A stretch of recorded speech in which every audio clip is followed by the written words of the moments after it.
ভাই রে ভাই, কি যে পরিমাণ ঠান্ডা বলার মতো না। দেখেন আমার হাত মাত পুরো ফেটে যাচ্ছে। আর নদীর পানি দেখেন পুরাটা বরফে পরিণত হয়েছে, জমে গেছে দেখছেন। আর দেখেন নিচ থেকে আমি শুট নিলাম, কি সুন্দর। আর বরফ আর বরফ, আর দূর থেকে দেখেন পুরা বরফ হয়েছে, পুরো কাচের মতো লাগতেছে, মানে বলার মতো না এত পরিমাণ ঠান্ডা।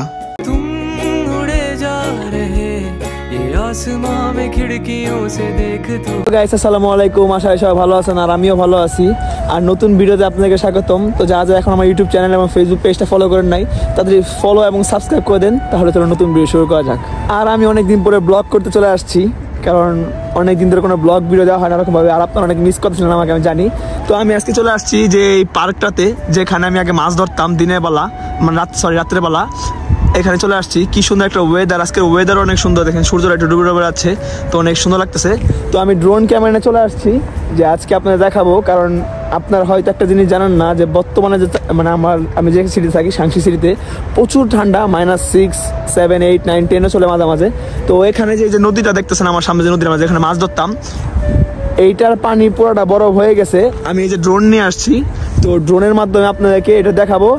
আর দেখেন আগে কি সুন্দর গাছপালা ছিল, এখন কোনো গাছপালা নেই, সব পাতা ঝরে গেছে। আর প্রচুর প্রচুর ঠান্ডা, আমার হাতে হ্যান্ড গ্লাভস দেখতেছেন। আর আমি অনেক মানে গুলো ভিতরে পড়ছি, 4টার মতো 5টার মতো পড়ছি। প্রচুর বাতাস এবং ঠান্ডা, মানে থাকা যায় না। একটু মানে যদি আপনি পানি রেখে যান তাহলে ঠান্ডা হয়ে যায়, মানে বরফ হয়ে যায় পুরোটা। তো চলেন আপনার একটু ড্রোন শুট দেখাই, আর দেখাই যে আসলে কত সুন্দর একটা ওয়েদার আজকে, আর কি পরিমাণ ঠান্ডা, মানে বলার মতো না ভাই। আপনি যদি থাকতেন বুঝতে পারতেন। দেখেন পুরা সব কিছু দেখেন, পুরা একদম মরে গেছেন, এত পরিমাণ ঠান্ডা এখানে। তো আমি ড্রোন ক্যামেরা নিয়ে আসছি, আর আমার সাইকেলটাও নিয়ে আসছি, অনেকদিন পরে সাইকেল চালালাম। তো চলেন আপনার ড্রোন শট দেখাই, তাহলে বুঝতে পারবেন। দেখেন কি সুন্দর পানি ছিল আগে, এখন দেখেন পুরোটা বরফে পরিণত হয়েছে, মানে কি পরিমাণ ঠান্ডা। আর দেখেন ব্রিজের সাইডে অর্ধেক পানি আছে, আর ওদিক দিয়ে পুরোটা একদম বরফ হয়ে জমে গেছে। মানে আপনারা জানি না কখনো দেখছেন কিনা বাংলাদেশে এরকম যে পুরা নদী জমে গেছে। তো চায়নাতে এটা সম্ভব, কারণ যেখানে ঠান্ডা হয় সেখানে এটা সম্ভব আর কি, যেখানে বরফ টপ পড়ে আর কি। আর আমার হাত পুরো জমে যাচ্ছে, আমি ফোনটা যে হাতে ধরে রাখছি, মানে বলার মতন আমার হাত পুরো জমে যাচ্ছে, এত পরিমাণ ঠান্ডা।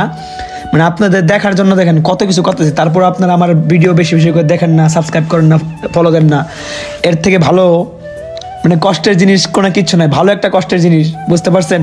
তো আশা করি সবাই বেশি বেশি করে ভিডিওটা শেয়ার করবেন আর সাপোর্ট করবেন। তো বেশি কথা না বলি, সুন্দর সুন্দর ফুটেজগুলো আপনারা উপভোগ করুন। আর চায়নাতে অনেক সুন্দর সুন্দর জায়গা আছে, আপনারা বেশি বেশি কমেন্ট লাইক শেয়ার করলে আমি আরও সুন্দর সুন্দর জায়গা দেখাবো।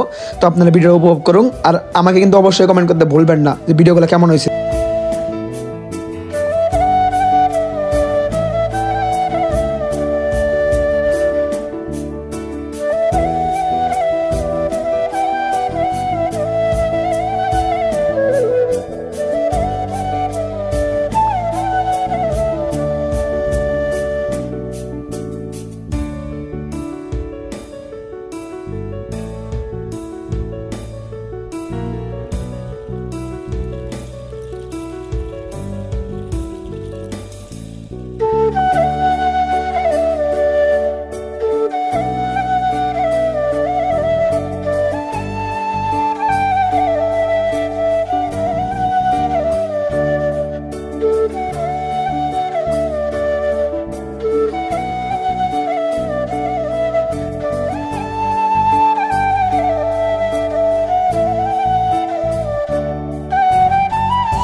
ভাই কি পরিমাণ যে ঠান্ডা, মানে বলার মতো না। আমি 1 ঘন্টা ধরে এখানে দাঁড়ায় আছি, ভিডিও করতেছিলাম, আমার হাত পুরো জমে যাচ্ছে, আর মানে হাতে কাজ করছে না, মানে জমে গেছে এরকম একটা রক্ত নয় হাতে, মানে এত পরিমাণ ঠান্ডা এখানে পুরো বলার মতো না। প্রচুর চায়নাতে বর্তমানে প্রচুর ঠান্ডা পড়ছে, যে মানুষ যে কীভাবে থাকে, আর যদি আপনি পানি রেখে দেন পানিটা সব বড় হয়েছে, মানে প্রচুর ঠান্ডা। আর আমার ড্রোন উড়ানোর শেষ, এই যে আমার সব কিছু প্যাকিং করছি, এখন বাসায় চলে যাবো, সন্ধ্যা হয়ে গেছে। দেখেন ব্রিজে লাইট দিছে, কত সুন্দর লাগতেছে জিনিসটা, আর আজকে সূর্যটাও কিন্তু অনেক সুন্দর লাগতেছে। তো যাই হোক, অনেকদিন পর একটা ভিডিও দিলাম, আর এখন থেকে ইনশাআল্লাহ রেগুলার হয়ে যাব। তো ভিডিওটা কেমন লাগছে সবাই কিন্তু কমেন্ট করতে ভুলবেন না, আর আমার ইউটিউব চ্যানেল এবং ফেসবুক পেজটা সাবস্ক্রাইব এবং ফলো করে দিবেন। তো দেখা হবে নেক্সট কোনো ভিডিওতে। সবাই সুস্থ থাকবেন, ভালো থাকবেন, সবাইকে আল্লাহ হাফেজ।